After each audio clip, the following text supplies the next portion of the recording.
Good evening, ladies and gentlemen. Happy hump day. It is Wednesday, March 11th, 2026. I am Mike Vorhies. Joining me, as always, Bryan Shaw. Bryan, spring training going on. We're about 2 weeks and a day from the start of regular season. I'm getting the itch, man. I don't know about you. I'm getting the itch. Yeah, I'm excited. I think there's been a lot of good baseball so far from the Guardians. The World Baseball Classic has been a lot of fun. The weather has been warming up. I actually got out to go golfing. We've got daylight saving time, all the things leading up to spring. So, Really quick, and also what I was have the my score? What was the scorecard? I ended up with a bogey average. Okay. I just played 9. That's okay.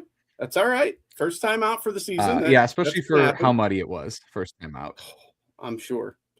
Absolutely. And what I were you have going to say? I cut you off. Go ahead. Oh, and I have my opening day tickets, my home opener tickets. So that's another sign that that things are coming near. So it's exciting. Do you know what else? Do you know what else is a sign? You know what else is a sign, Bryan? We have our favorite guest, the ever famous Jim Rosenhaus, aka Rosie. Rosie is live. I don't know where Rosie is. Are you still in Arizona or are you back home now? I'm in Arizona. Hey, man, you got to.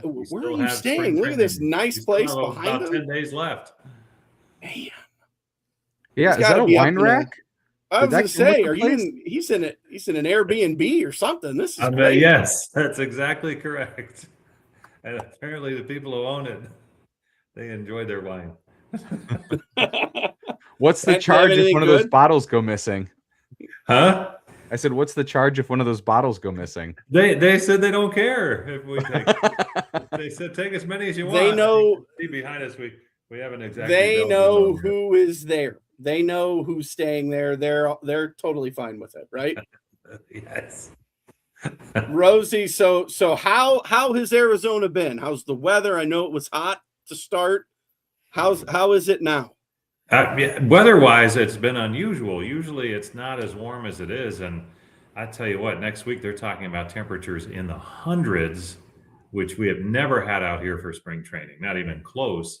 And it started early.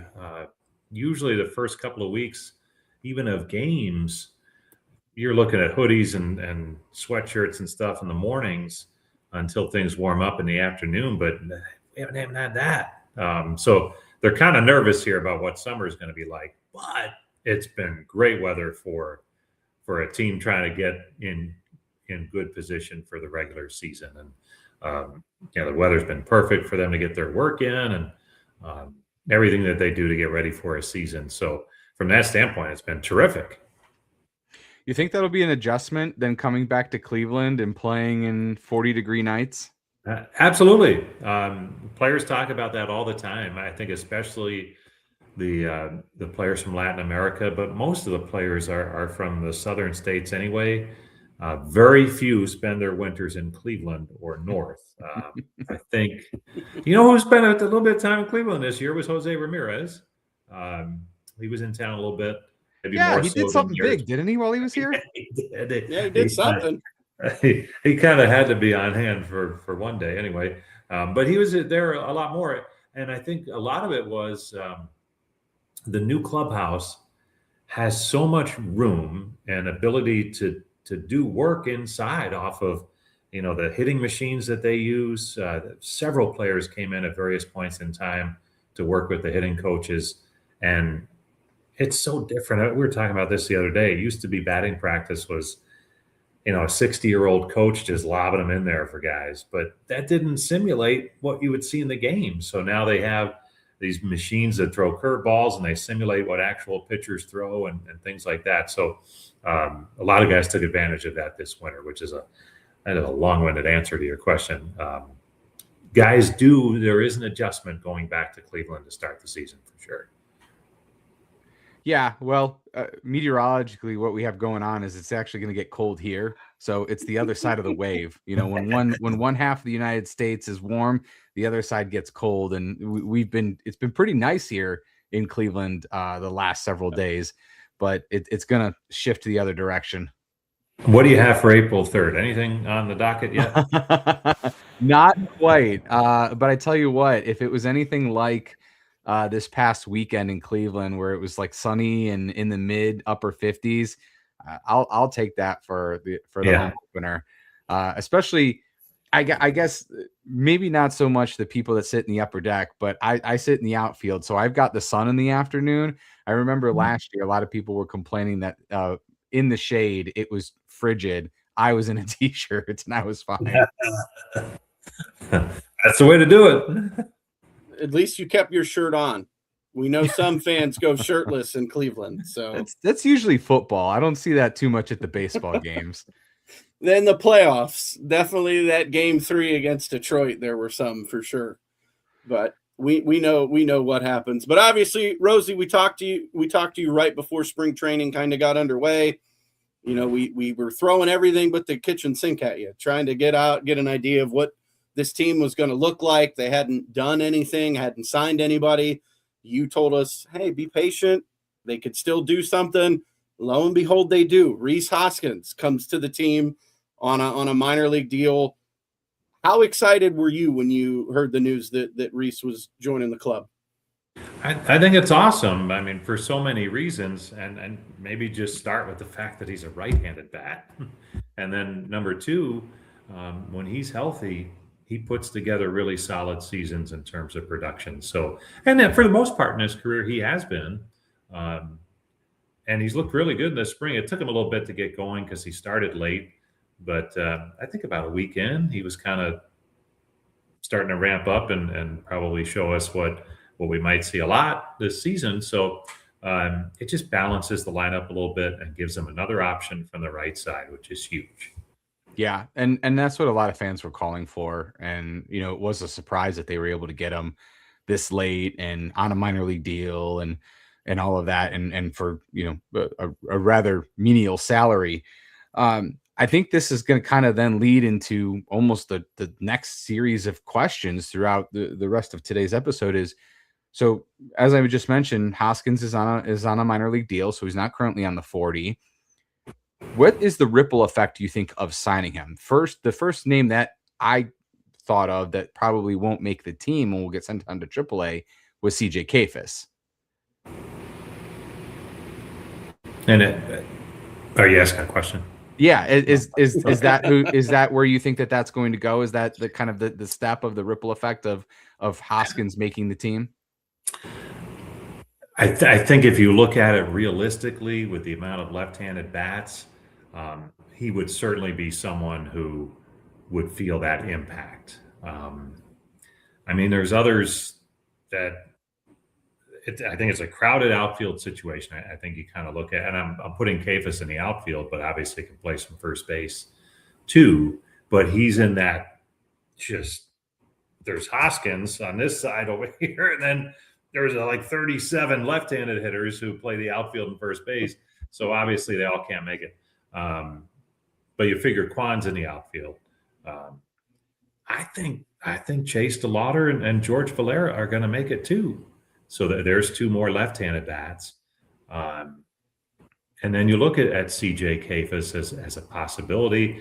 I know they're still looking at Nolan Jones as, you know, someone that they signed in the offseason.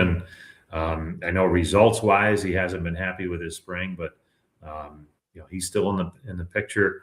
And there's a couple of others as well. But yeah, I just think you look at options, who has options, and your point about CJ, I'm sure it's something that he's not going to say he's thinking about it, but I think realistically, he probably is thinking about it a little bit in terms of his spot on the roster. Yeah, and speaking of the outfield, there's several guys that are having really strong springs. You mentioned DeLauder, a 122 OPS as of earlier today. Valera is having a really nice spring, and I think one of the maybe bigger surprises of the best of the bunch, Angel Martinez having a really strong spring. And it looks like, at least in my eyes, that the ideal scenario would be to have him split time with Valera and DeLauder on one of the corner outfield spots and have him face lefties, which they don't really have they don't have that righty bat, but Angel is a switch hitter. So he has that capability, and he was a little bit better from the right-handed side last season. And then he has looked very good this spring. So I know they love the fact that he can. I don't know if he will play much infield, but he can, and they love that versatility. And yes, he could face left-handed pitching as a right-handed hitter, as that switch hitting part of it. So he definitely has not hurt his case this spring. He's been terrific. And that's already 4 if we include Angel, and Nolan Jones is 5 if you want to say he makes the team. But then there's been another outfielder that's been hitting the cover off the ball and had a really nice spring, Petey Halpin. Where does he fit into the mix? Another lefty. They can't keep them all, and wouldn't it be fun to be in those meetings the last weekend? I mean, it probably won't go to the last weekend. I would think that they would make decisions before then, but the last week when they're trying to figure it out, and again, it may just be, and I know we'll probably get to the bullpen at some point in our discussion, but so much of it is trying to keep your depth.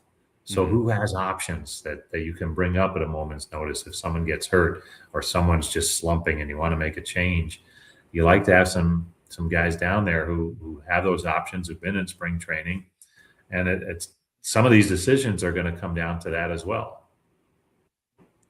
I love it. So given all that, I don't envy Voter though. I don't envy Stephen Vogt right now, having to try to put the puzzle together and figure out who stays, who goes. That's tough. Well, remember now, he's part of the decision. Yeah, I mean, it's not just him, but yeah, But I know I don't envy. He has to deliver the news, which is never any fun No. for guys who don't make it. Right. They don't do what Major League did, and they don't stick the red tag in the locker. Couldn't they just do it that way and be done? I don't think I've ever seen that, but I haven't been looking for it either. So maybe I'll go look when that last week. I'll take a stroll through there and see if anybody's doing that. It worked for me. The movie. Come on now. It's how guys knew they got cut. I wonder if anybody played that prank, if any of the guys have seen the movie to know the joke. It has to have happened. Is Major League too old now at this point? Has any of those guys the actually one seen who that movie? like the one player who I could see like having seen the movie and maybe trying it is Austin Hedges. Although I think Hedges, he's got. I think he respects his teammates too much to maybe do that in that spot. Yeah. You'd have to do it to somebody that you think that they know for sure they're making the team. Like they're just ribbing them. Like you put it in Jose's locker or something. I mean, yeah, that might be a good idea. So given we just talked about how all these outfielders, last year they did end up making a trade. They traded Tyler Freeman to get Nolan Jones. Do you think we could see something similar with the outfield situation where maybe they try and take from some of that depth and mix it up a little bit to get a piece somewhere else? Maybe a piece somewhere else. I can't see them doing it to bring in another outfielder because there have been a lot of really young players in this camp that have impressed that are already on the minor league side. And so I think they don't want to get in the way of that, but maybe if they feel I don't think they feel they're short in the pen, but maybe if they feel they can upgrade in the pen, that's something that they would look at. But it'll be interesting to see what they do with what seems to be too many players, especially position players, for not enough spots at the start. And are they able to stash them all at Columbus? Probably not. So how do they go about trying to maybe get something back for a player that has value? We'll see. Well, Rosie, you brought up the bullpen.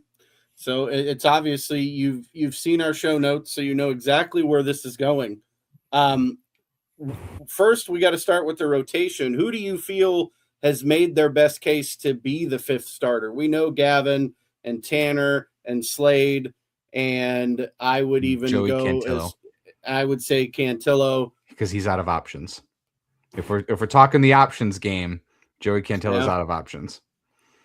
Who do you think has made that taken that leap to take that fifth spot in the rotation? Well, I think the guys you mentioned are, I think your first four are pretty solid. So I guess it comes down to Logan Allen and Parker Messick. We haven't seen a whole lot of Logan because he's been at the WBC. Messick's been terrific. So, Allen will be back and they'll slot him back in, and it'd be interesting to see.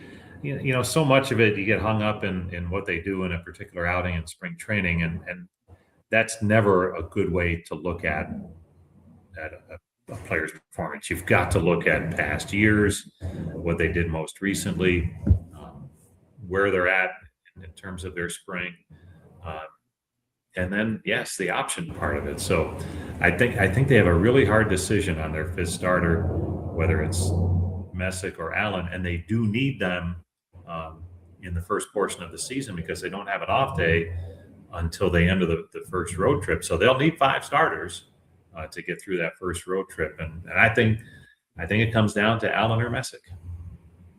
Do you think there's a chance that they may go a 6-man rotation to start the season? Okay. No. That only works in September when you have a roster spot to add. That's true. The reason why, if you add a 6th starter, then you only have 7 bullpen arms.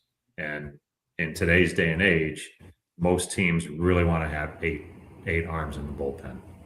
So I like it. That worked because of the roster expansion in September. I don't think that works over a full season. I could be wrong, but they've talked about that as not something that they want to do throughout the year. It just lined up really well down the stretch last year. I like it. All right. So who do you feel makes the final bullpen spot? We know that right now Hunter Gaddis could start the season on the IL. I know we haven't really heard a lot about his injury and kind of what they're looking to do. Has there been a couple of guys that have really impressed you out of that bullpen so far? Well, you say final spot. So who do you have as the first 7?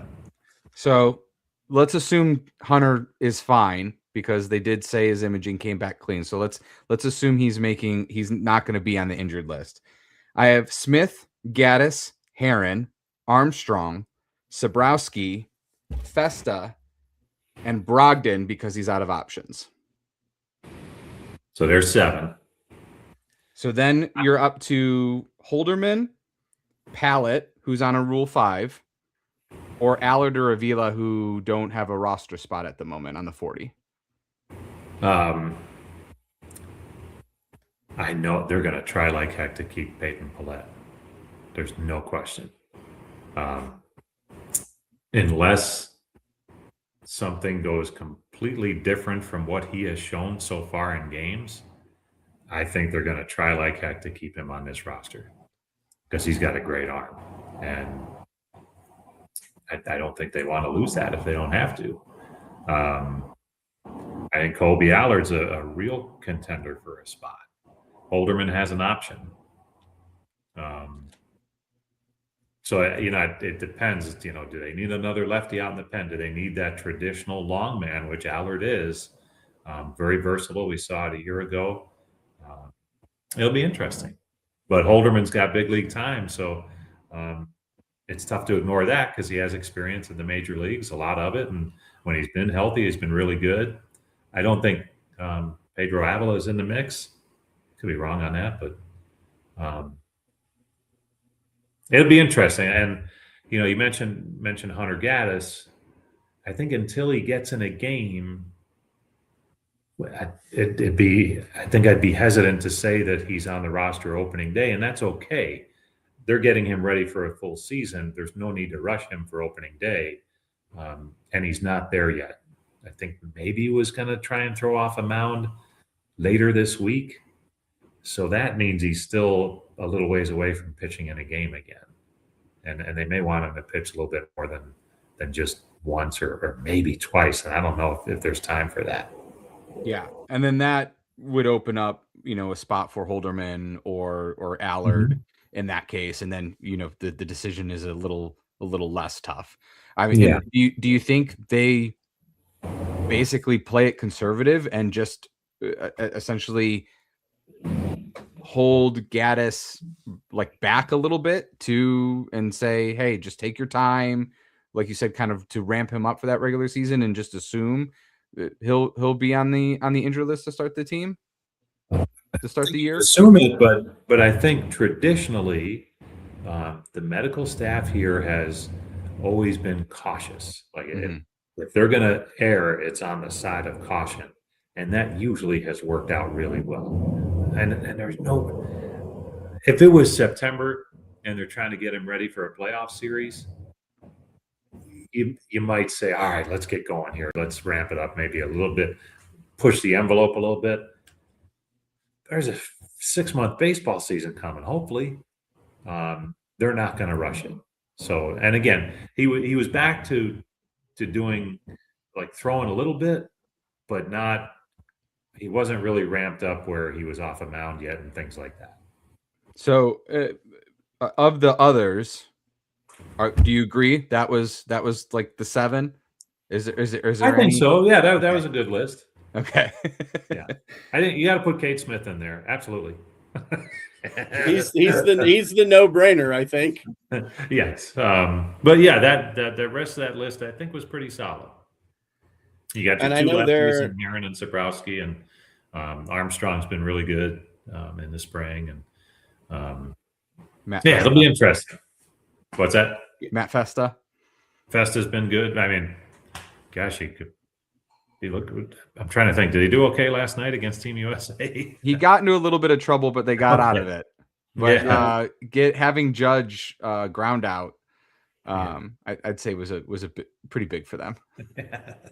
So, and it's funny because when these guys are gone, you forget about them, and you're doing all these number things. It's like, whoa, wait a minute, we're gonna in a couple of days here. We're supposed to get Allen back and Festa, although Festa might not be back in a couple of days if things work out. But yeah, he'll be a part of it. They like what he did last year. So we got a question in the chat, and then this moves us kind of to the next position group. I'd say right now the infield looks pretty locked in with Arias at short, Rocchio playing second base, Schneemann is your utility man. But do you think Travis Bazzana is in play for this season? Absolutely, just not at the start. I think just not being here a whole lot in the spring. He's been impressive in his limited time, and they're really encouraged. But I think they want him to go to the minor leagues, get off to a good start, continue working on the things he did in the winter, and just get off to a good start without having to, the pressure of opening day rosters and things like that. And they like Rocchio and Arias up the middle for now, and I think they're still looking at them as developing players who have not hit their ceiling yet. So, but yes, he is on the move. You can see the talent, and it's exciting. When he gets here, I don't know, but I think they want him to go to the minor leagues and get off to a good start and see what happens. And the old adage, you can't start cold in Cleveland and got to let the weather warm up. That old Tito verbiage that we used to hear all the time from him. We can't let those young players start off in the cold Cleveland weather because it's so much warmer in Columbus, right? And well, I don't think that's the factor at all. I think it's just where he's at in his career. He's had very limited time in the minor leagues, and last year was not a wash, but a lot of time injured. So he didn't have that chance to show what he can do. Worked really hard in the off season, looked great when he was here and had a good WBC. So they're excited about him, but I just don't think they want to rush him. And I was just because Tito always used to say that about the cold Cleveland Aprils and things like that. And it's legit with a young player. I think it's more like, I think it was more, how many times have we seen maybe a player come up like in July or August and be hot down the stretch?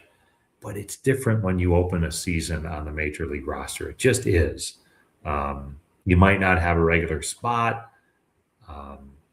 there's other factors at play, weather being one of them for sure when you're the Guardians. But I think it's more just about a young player trying to get them started and going well before you bring them up to the major leagues.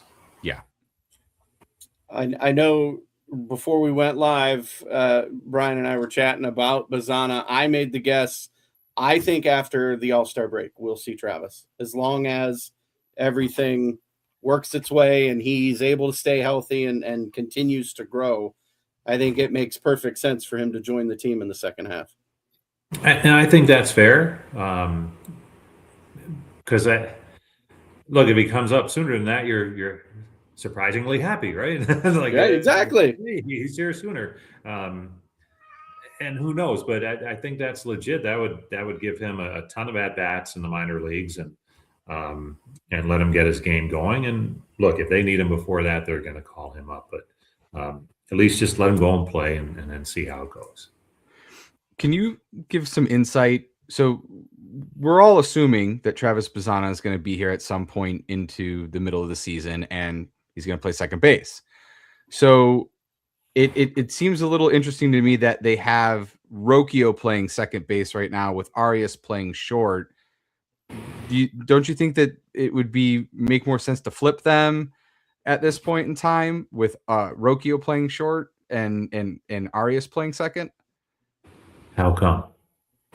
Well, I guess I just expect that Rocchio has more of the staying power if Bazana gets called up, and he would then be at shortstop. Which could be true. I think they really liked the combination the way it was going down the stretch last year. Remember when Rocchio came back, he went to second base, and the double play combo was awesome. At least for right now. And again, all of this is like for right now. I think they want to stay with that, but it could change. And I think Rocchio would have no trouble flipping over to shortstop if the need arose where they're bringing up Bazana to play second and they want Rocchio to be a part of it at short. He could go over there in a heartbeat with no problem. So they're confident in his ability to just play wherever. He's absolutely, and he's done that this spring. He's gone back and forth this spring, but I think they want to play it out and see at least early because it really worked well down the stretch. I mean, that was a really good double play combo defensively. That was a big key, I thought, to their success down the stretch was their infield defense improved when he came back, and it was Arias at short, Rocchio at second. It was really good. So where does that leave Juan Brito? I don't know. He's had a good spring. He really has. I don't know.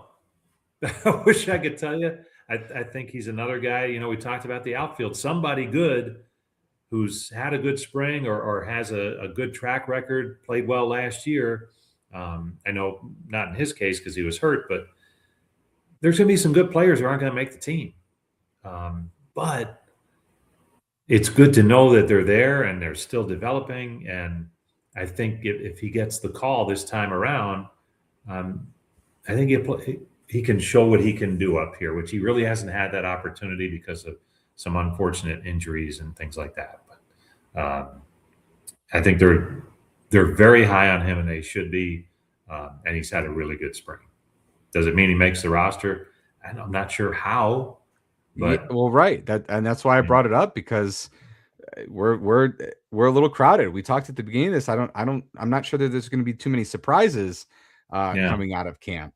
I think, I guess one maybe surprise because maybe his name is a little bit newer to fans, but how well Ralphie Velasquez has been doing in this spring. Another young player. Maybe he's still another year away from making it to the big leagues, but looking ahead, he was primarily a first baseman. Do they have to think about moving him around the field? Not yet. He has played some outfield, but he looks really good at first defensively.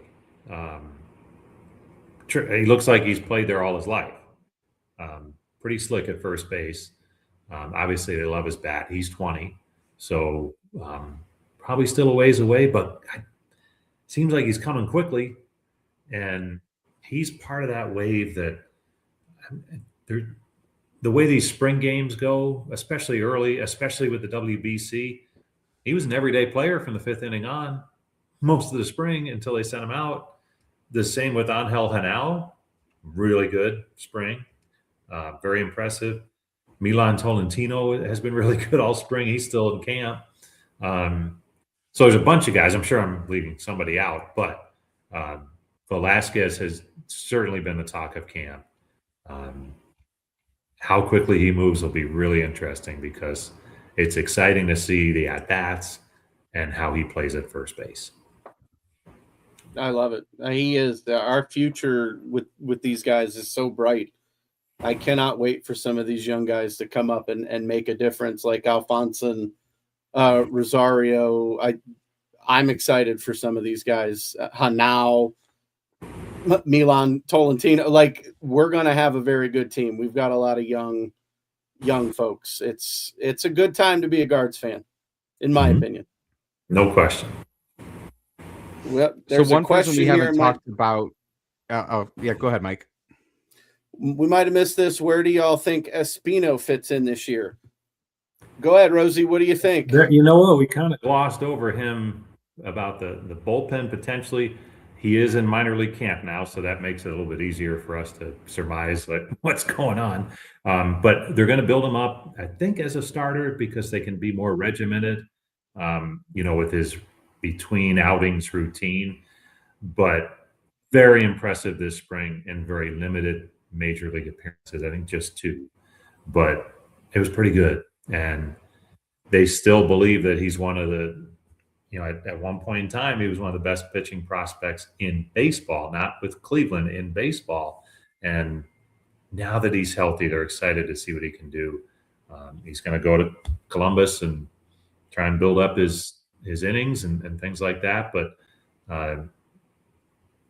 it'd be interesting to see the hard part about a major league bullpen, you have to be ready every day. And they don't want to do that with him, I don't think. He's had too long a road back from injury. And, there's not you, but the Bryan Shaw before you who pitched. I mean, guys like that, you need those guys who, when they're hurting and the manager says, "Can you go today?" They're like, "Oh yeah, absolutely, I'm fine." But you don't want to put a kid like Espino in that spot. And they wouldn't do that to him. So I think they're building him up as a starter. If he came up as a bullpen piece, it would be really regulated in terms of his workload. But it's really, really exciting. So that's a great question because I think he'll be a part of it at some point. This isn't something that traditionally we've seen Cleveland do, but would Espino be primed to be maybe an opener where every few days he goes 2 innings? Yeah. I don't know. No idea. Ask Bo. Maybe I just threw in a nice idea. Yeah, I mean, I think let's see how it goes at Columbus, how he's building up, and who knows? Is he a guy who can go 6 innings and put up really good numbers? We'll see. I would love to see him at the back end of the bullpen at some point. Maybe once he's able to get healthy, stay healthy, get established. Seeing him as a 7th, 8th inning guy with that stuff, he has been electric. It gives me goosebumps thinking he could be at the back end of that bullpen. Oh, that'd be a great tool to have. You're not alone. There are the people who have talked about that, scouts, things like that. So it'll be interesting to see. But I think for right now, they're building him up as a starter, trying to keep him healthy and hopefully has a healthy season. And maybe some of it will be in Cleveland. Yeah, that makes sense given that they want to keep him rested and everything. I know you got to get going here soon, but I guess just one more question. If there is anybody that we haven't talked about that has been on your radar. You know what? It has been a real pleasant development is David Fry behind the plate. Because Bo Naylor's been at the WBC, it's pretty much been an alternating Hedges and Fry in terms of catching each day of the spring. And defensively throwing out base runners, it's tremendous. I mean, his arm and the release and the accuracy has been. We have not seen that from him before his Tommy John surgery, and that's really exciting because we talked about Reese Hoskins. If David Fry can recapture some of the form that he had 2 years ago when he made the All-Star team, there's another right-handed bat that could really help when they face lefties. So, to me, that's been a real exciting development this spring. And on the pitching side, I think that the Rule 5 kid, Peyton Pallette, he's been, we didn't know much about him, and he started late because of just some minor soreness that he had to get through, and came out firing 98 consistently with good breaking stuff. So that's been exciting too. I don't think we've seen it in game, but maybe you can tell us if it's happened in camp at all. Has David seen any time in the outfield? Is his arm strong enough for outfield throws? No, he's actually just strictly been catching. Hasn't even been over at first base because they want him to catch. Okay. And it's going really, really well. I think he'll play some first base. He'll DH. But I think the outfield will be the last place he goes because that's a different throw and can just put added stress on his arm that he's already had the Tommy John twice. So they want to be really careful. I didn't realize that was his second time already. Okay. Yeah, because he did spend some time in right field a couple years back. And left field too. Yeah, he bounced. So I just wasn't sure with not having right-handed bats if outfield was an option for him post Tommy John. We just haven't really heard about it. And so I guess that's why, because he just hasn't been out there. Yeah, I don't think they view that as just it's just not a smart move from the medical standpoint. All right, Rosie, I got to know. We know that spring training is kind of coming to a close. What does your schedule kind of look like as you get ready to transition into that regular season schedule?